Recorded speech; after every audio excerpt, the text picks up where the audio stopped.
It all started with a simple Christmas gift, a DNA test, the kind families exchange for fun, a quirky way to explore heritage. But for one Texas preacher, this innocent curiosity cracked open a nightmare, one so dark and twisted that it would end in blood, betrayal, and dismemberment. Pastor Daniel Turner was known for his powerful sermons and unwavering faith, a man who stood at the pulpit every Sunday, preaching about love, devotion, and family. A husband, a father of 5, and a pillar of his community. He seemed to embody everything a man of God should be. But what happens when faith collides with an unthinkable truth? When the very foundation of your family turns to dust beneath your feet? The Turner family had always been close. They attended Sunday service together, sat around a dinner table for home-cooked meals, and celebrated holidays with warmth and laughter. Daniel, as both a preacher and a father, took pride in leading his family with love, discipline, and faith. His wife, Lisa, was the backbone of their home, a devoted mother and a supportive partner who seemed to share in the same values of honesty and commitment. That's why, when their eldest daughter, Emily, proposed the idea of taking DNA tests for fun, Daniel didn't hesitate. He loved the idea of tracing their roots, of finding connections to distant relatives, maybe even uncovering some interesting stories about their ancestry. Emily, always the inquisitive one, had seen videos online of families discovering unexpected heritage links and wanted to try it herself. The Turner children were excited. Each of them eagerly sent in their DNA samples, waiting for results with childlike curiosity. Lisa, however, seemed oddly indifferent. When Daniel asked if she wanted to take the test too, she shrugged it off, saying she already knew her background. Daniel didn't think much of it at the time. Weeks passed, and then the results arrived. Emily was the first to check hers, eagerly clicking through the report on her laptop. She rattled off details about their ancestry, traces of Scottish, German, and even a small percentage of Native American heritage. It was all fascinating. Then, Daniel sat down to review his own results. That's where he noticed something strange. His DNA results didn't match up with Emily's the way they should have. At first, he assumed there had been a mix-up, an error in the system. Maybe he had entered the wrong information, or maybe it was just a glitch. But when he checked the other children's reports, his stomach tightened. Not one of them shared his genetic markers. The first thought that crossed his mind was infidelity. It was the only logical explanation, right? Maybe Lisa had cheated on him at some point. Maybe in some cruel twist of fate, all 5 children were the result of an affair. His hands trembled as he stared at the screen, his mind racing. He knew he needed to talk to Lisa, but before he confronted her, he wanted to be absolutely sure. So he did something he never thought he'd have to do. He ordered paternity tests. The wait for those results was agonizing. Every moment he spent with his children, every time he heard them laugh, every hug, every "I love you, Dad," felt like a dagger twisting in his gut. What if they weren't his? What if the family he had built was based on a lie? He prayed for a mistake, for some kind of scientific error that would prove his fears wrong. But when the results came in, there was no mistake. Daniel Turner was not the biological father of his 5 children. His world crumbled. His mind raced with questions. Who was the father? How long had Lisa been lying to him? Was it one affair? Multiple affairs? The betrayal burned through him, but he needed answers. He needed Lisa to explain. So, that night, after the children had gone to bed, he sat across from her at their kitchen table, the printed results in his trembling hands. He pushed the papers toward her, watching as she picked them up. Her face went pale as she read. She didn't say anything. At first, he thought she was going to deny it, to make up some excuse. But she just sat there, gripping the papers so tightly her knuckles turned white. The silence stretched between them, thick with unspoken truths. "Lisa," Daniel's voice cracked. "Tell me the truth." That's when her shoulders started shaking. And then, finally, the floodgates opened. She wept, but she didn't speak, not right away. And as Daniel sat there, waiting for the explanation that would change his life forever, he had no idea that the truth was far worse than he could ever imagine. Lisa's sobs filled the kitchen, but Daniel remained silent. His mind was spinning, his heartbeat pounding in his ears. The DNA results sat between them like a ticking time bomb. He had asked her for the truth, and now he needed it. No more silence, no more lies. When she finally spoke, her voice was barely above a whisper. "I didn't know how to tell you," she said, tears spilling down her cheeks. Daniel clenched his jaw. "Tell me what, Lisa?" She looked away, as if hoping that avoiding his gaze might soften the blow of what she was about to say. "It wasn't supposed to happen. I was scared. I was ashamed. I couldn't stop it." A chill ran down Daniel's spine. He had been bracing for an admission of infidelity, maybe even a long-term affair. But something about the way she spoke, the hesitation, the trembling in her voice, suggested something far darker. His fingers curled into fists on the table. "Who is their father, Lisa?" Her lips parted, but no sound came out at first. She wiped her tears, took a deep breath, and finally forced out the words that shattered what was left of Daniel's world. "Your father?" The room seemed to tilt.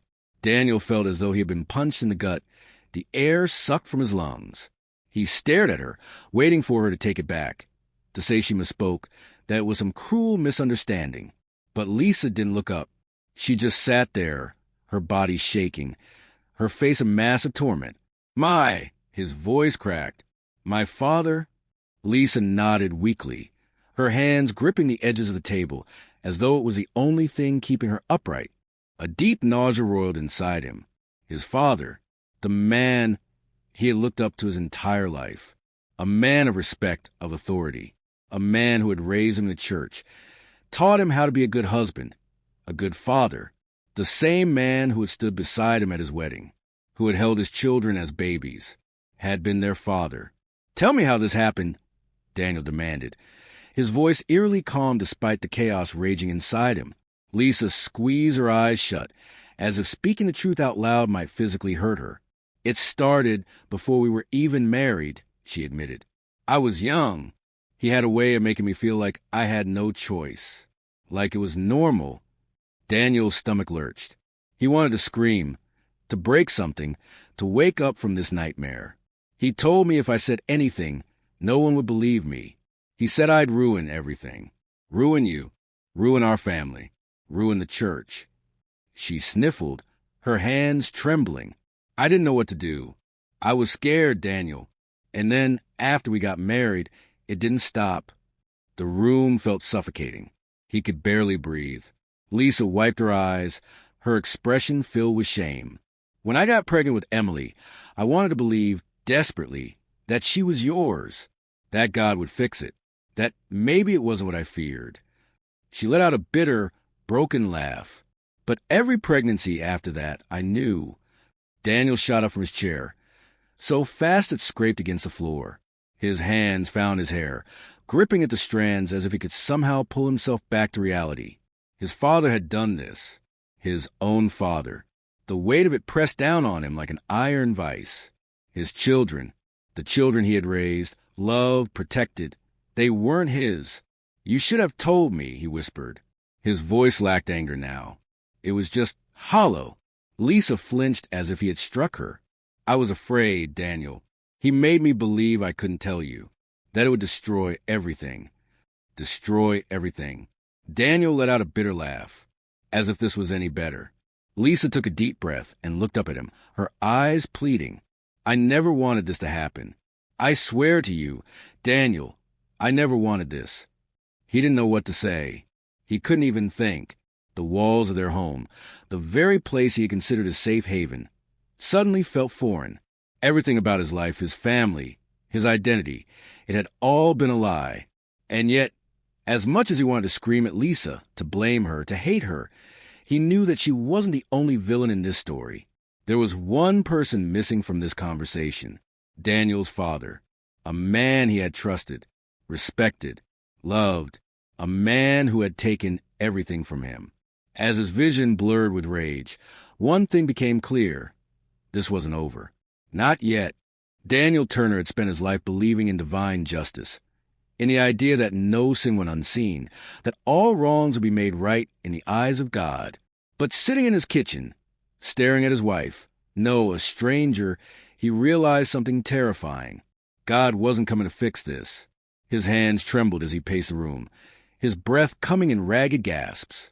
His mind replayed the revelation over and over, each repetition chipping away at his sanity. His own father, the man who had baptized him as a child, who had taught him scripture, who had shaped him into the man he was.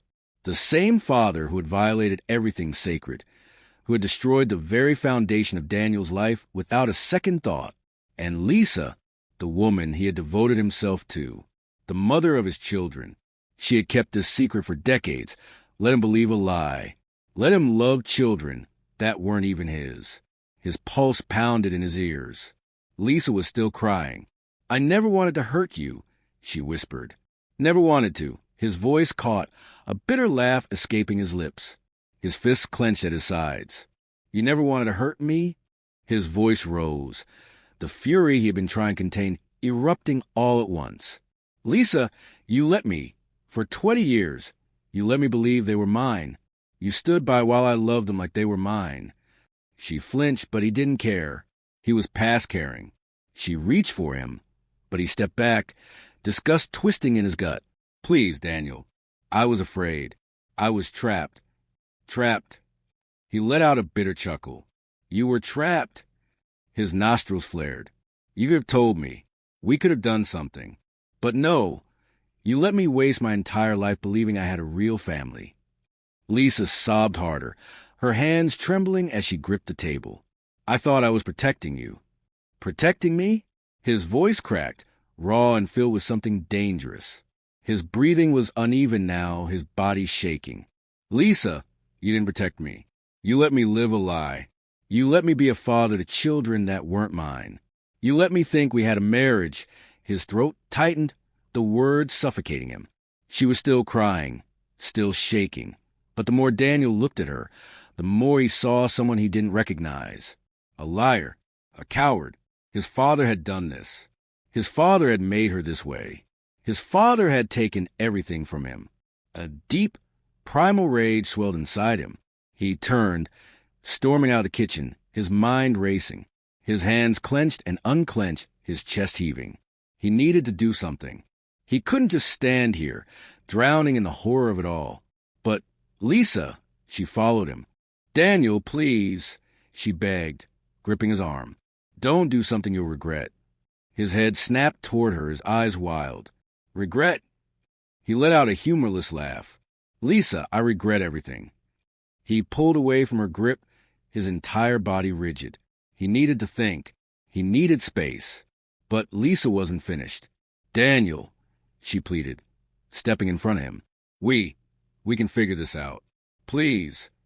Her voice, her face, the sound of her crying, it was too much. It was all too much. Something inside him snapped. The next few moments blurred together. 1 second, Lisa was standing before him.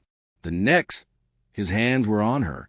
She gasped, her eyes widening in shock as his fingers closed around her throat. Her hands clawed at his arms, her body twisting, but he didn't loosen his grip. He couldn't. All the lies, all the betrayal, the years he had spent in ignorance, the love he had poured into a family that was never his, it all boiled over. Lisa choked, struggling, her nails digging into his skin. Tears streamed down her face as she mouthed something, a desperate plea. But Daniel didn't hear her. All he could hear was his own heartbeat, thundering in his ears. Then silence. He staggered back, his breath ragged, his hands still shaking. Lisa crumpled to the floor.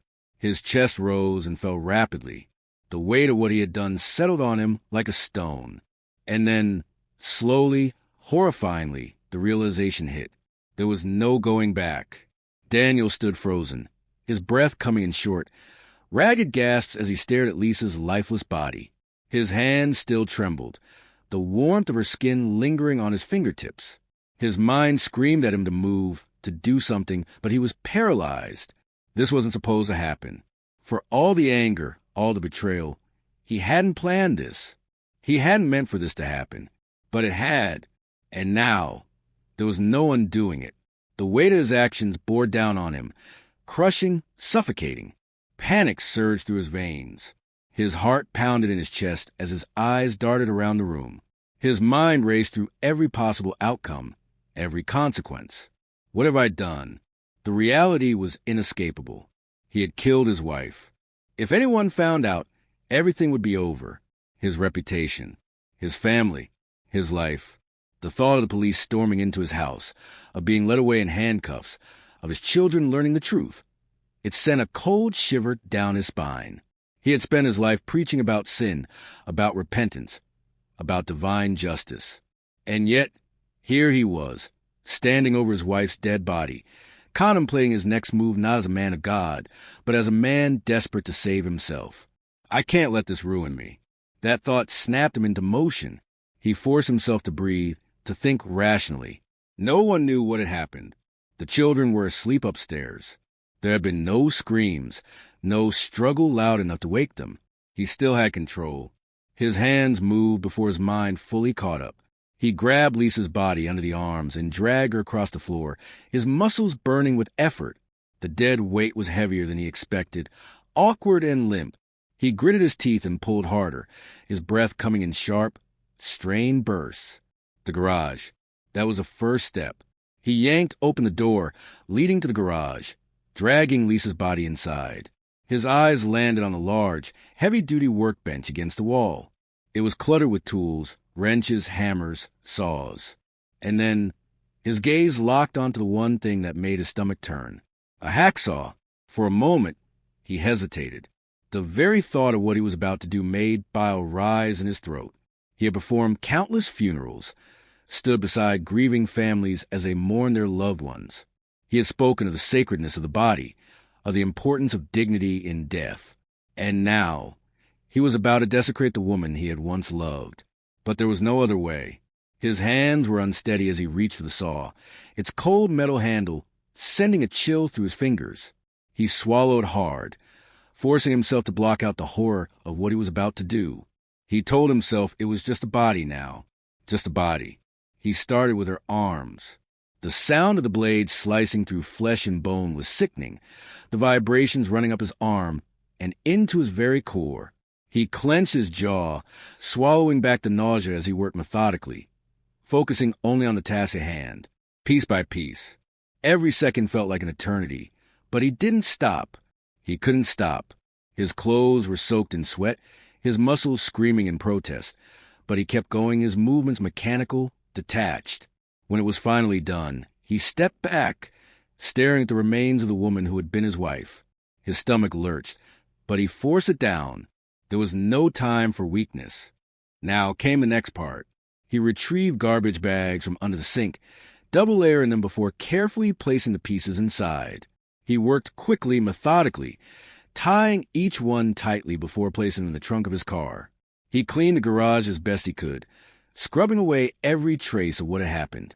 The smell of bleach burned his nostrils, but he welcomed it. It was better than the alternative. By the time he was done, his entire body was shaking. He looked down at his hands, still stained with blood. This wasn't over. Not yet. He had to get rid of her. And he had to do it before the sun came up. Daniel had always believed he could control the narrative of his life. From the pulpit, he preached about faith, morality, and the divine order things. But standing in front of his congregation, staring out the familiar faces that once looked at him with admiration, he felt the weight of his own deception suffocating him. No one knew what he had done. Not yet, but the walls were closing in.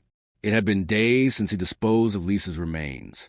He had driven for hours, taking back roads, his hands white-knuckled on the steering wheel as he searched for the perfect place. He had settled on a remote stretch of land near a river, far enough from town that no one would stumble upon it by accident. One by one, he had scattered the bags, his breath hitching with every splash as they disappeared beneath the surface. But now, back in his normal life, he felt anything but normal. The weight of his crime bore down on him with every passing second. Every interaction felt like an interrogation, every glance like an accusation. His children asked where their mother was. He told them she had left. The younger ones cried, but the older ones, they knew something wasn't right. His eldest daughter, Emily, had been watching him closely. She didn't say much, but her eyes followed him everywhere, full of quiet suspicion. Then there were the church members. The whispers had already started. Lisa's absence hadn't gone unnoticed, and Daniel's explanation that she had left suddenly, overwhelmed by personal struggles, was met with more skepticism than he had anticipated. People had questions. Where had she gone? Why hadn't she said goodbye? Why hadn't she contacted anyone? His father, the man he now despised with every fiber of his being, had questions too. "You expect me to believe she just left," his father had said, his sharp gaze piercing through him. Daniel had forced himself to remain calm. She needed space. His father scoffed. "Lisa wouldn't have left those kids. You know it as well as I do." The words made his skin crawl. His father spoke as if he truly knew Lisa, as if his presence in their lives had been anything other than poison. Daniel wanted to scream at him, to tell him that none of this would have happened if it weren't for him. But he said nothing. He couldn't afford to lose control. Then came the police. A routine welfare check. They had called it.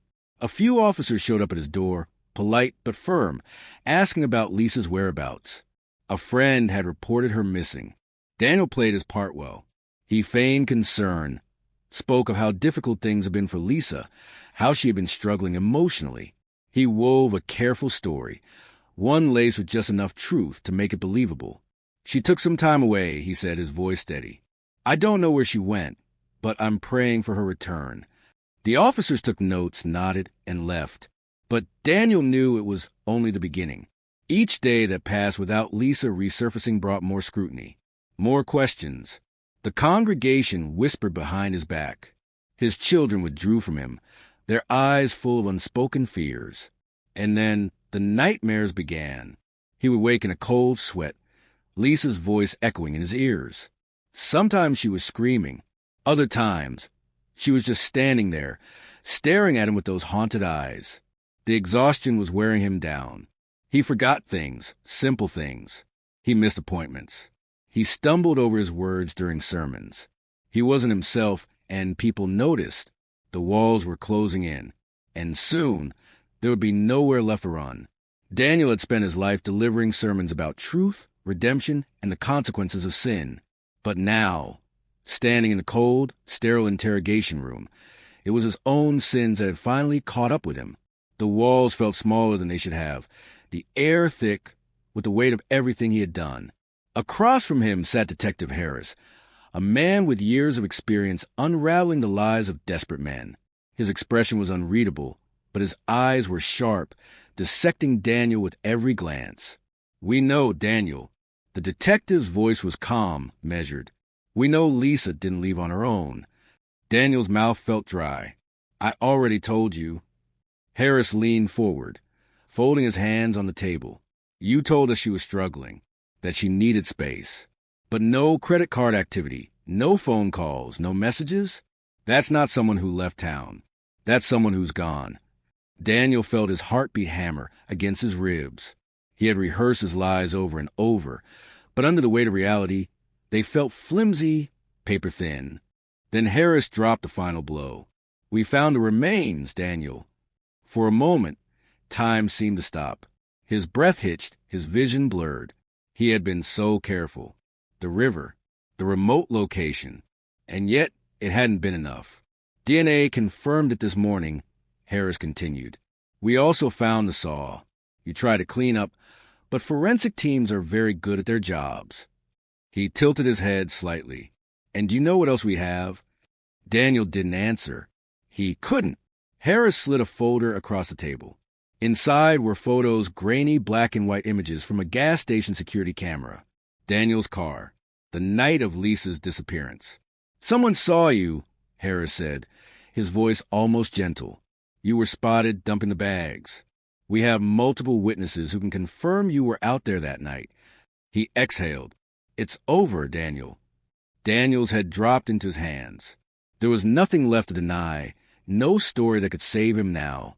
The truth was suffocating, wrapping around him like a noose. His voice cracked when he finally spoke. "I didn't mean to kill her." Harris nodded, as if he had been expecting that. "Then tell me what happened." And so Daniel talked. The words spilled from him in a broken, stuttering confession. The DNA test. The revelation about his father. The betrayal. The rage. How he had grabbed Lisa without thinking. How she had struggled. How it had all happened so fast.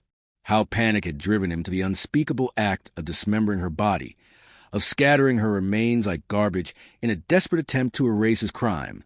By the time he finished, his face was wet with tears. Harris leaned back, silent for a long moment. Then he stood.